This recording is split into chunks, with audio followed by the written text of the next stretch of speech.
ভাই ভার্সেস বোনের ঝগড়া।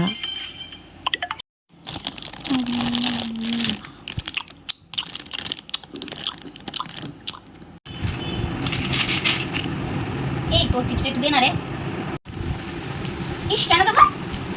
একটু দিলে কি হয়? তুই কেন তাহলে তোরটা তাড়াতাড়ি শেষ করলি, এখন আমারটা চাইছিস?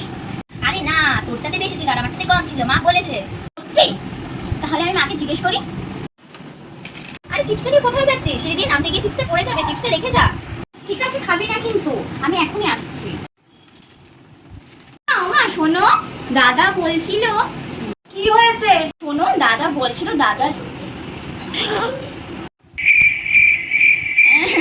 তুই আমার চিপসটা খেয়ে নিলি কেন? চুপ কর, তোকে আমি একটা চিপস কিনে দেব। একটা না দুটো কিনে দিতে হবে। চুপ কর, তোকে একটা না দুটোই দেব, এবার তো চুপ কর।